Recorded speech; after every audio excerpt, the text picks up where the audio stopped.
আর ছেলে আসছে যুবক ভাই আয়েশা বলতেছে আপনার সাথে কোরআন হাদিস নিয়ে একটু কথা বলবো, বলেন। বসার পরে আমাকে বলতেছে শবে বরাতের দিন এই যে বেদাত গুলো হয় এগুলো ঠিক? আমি বললাম না, এগুলো তো অন্যায়, বেদাত তো অন্যায়, হালুয়া রুটি এগুলো বানানো অন্যায়, এগুলো শরীয়তের মধ্যে নাই। তাহলে বলেন না কেন? আমি কি বলে না, আমাদের সব ওলামায়ে কেরাম বলতেই থাকে এগুলো অন্যায়। বলতে বলতে দেখেন হঠাৎ করে আচ্ছা হুজুর নাবির নিচে হাত বাঁধবো না বুকের উপরে হাত বাঁধবো? আমি কইলাম কোত্থেকে কই গেলেন হঠাৎ। তো আমি ওই ভাই তিন ভাইকে চার ভাইকে পাল্টা প্রশ্ন করলাম। আমি বললাম নাবির নিচে হাত কখন বাঁধবেন? উপরে আল্লাহু আকবার বলেই তো বাঁধবেন, ঠিক না? আমি তাদেরকে বললাম আল্লাহু আকবার বলার পরেই তো হাত বাঁধবেন। কয় হ্যাঁ। আমি বললাম হাত বাঁধবেন কখন? কয় আল্লাহু আকবার বলার পর। বুঝেন সবাই কখন? আল্লাহ। আজকে যারা এশার নামাজ পড়ছেন বলেন তো আল্লাহু আকবার ইমাম জোরে বলছেন আস্তে বলছে? আপনারা যারা পড়ছেন আপনারা জোরে না আস্তে? আমি তাদেরকে বললাম আজকে এশার নামাজ পড়েছেন কিনা? কয় হ্যাঁ।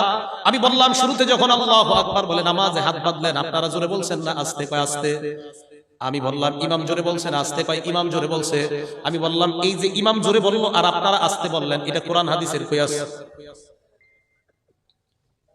মানি কি? আমি মানি কি? কোরআন আগে এটা ঠিক করি পরে ভিতরে যাই। নামাজের হাত কি নাবির নিচে বাঁধবো না উপরে বাঁধবো এটা পরে, আগে আল্লাহু আকবারটা ঠিক করি। এই যে আপনারা আস্তে বললেন ইমাম জোরে বললো, এটা কোরআন হাদিসের কয়াসে বাইর করেন। ওনাদের দলিল তো একটা আছে মোবাইল।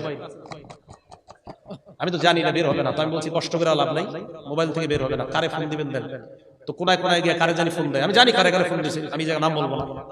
হযরতদেরকে ফোন দেওয়ার পর হযরতরা কয় এইটা আবার এই প্রশ্ন আবার হঠাৎ করতে আসে। তো আমি ওনাদেরকে বললাম আপনারা যেদিন পারেন এই জবাবটা দিবেন, যেদিন জবাব দিতে পারবেন কোরআন হাদিস থেকে ইমাম জোরে তাকবীর বলে আর আমরা আস্তে বলি এটা কোরআন হাদিসের কয়াস, এই জবাব যেদিন দিতে পারবেন এদিন থেকে আমিও আর মাযহাব মানবো না। আমি সেদিন থেকে আপনাদের মতোই শুধু কোরআন আর সুন্নাহ, কোরআন হাদিস ইজমা কিয়াসের আর দরকার নাই, আমি আপনাদের মতো হয়ে যাব। 4 বছর আগে এই প্রশ্ন করছি, জামিয়া শরীফিয়া মাদ্রাসা আমি পড়াই, মাঠের কোনায় এদেরকে দেখি আমি আসসালামু আলাইকুম ভাইজান, জবাবটা কয় বছর? 4 বছর হলো।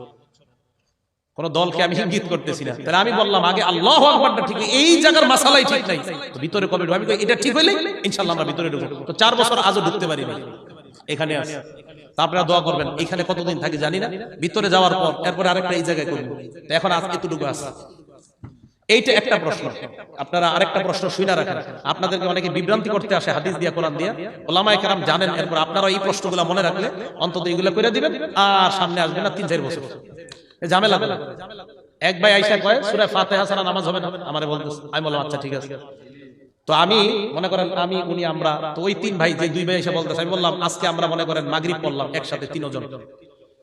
মাগরিবের নামাজে প্রথম রাকাতে ইমাম সাহেব আলহামদুলিল্লাহ সূরা পড়লেন, পড়ার পর কুল আউযু বিরাব্বিল ফালাক পড়লেন।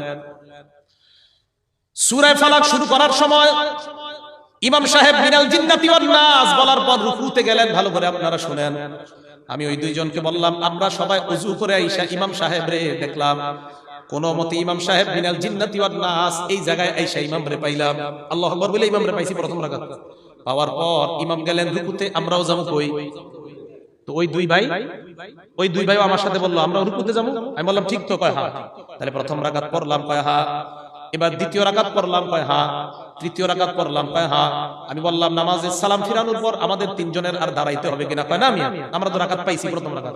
আমি বললাম আসলে পাইছেন? কয় হ্যাঁ। আমি কই প্রথম রাকাত যদি পেয়ে থাকেন আলহামদুলিল্লাহ সূরা কখন বললেন? এটা তো মানি। আমি কই না আলহামদুলিল্লাহ সূরা পড়ছেন নি? না পড়া তো হয় নাই। আমি আলহামদুলিল্লাহ সূরা না ছাড়া নামাজ হয় না। যদি বলেন নামাজ হয় না তাহলে রুকুর কি হবে? আর যদি বলেন নামাজ হয় তাহলে এই প্রশ্নের কি হবে? এই 2টা আজকে বললাম, এটি করে দিবেন না আর আসবে না।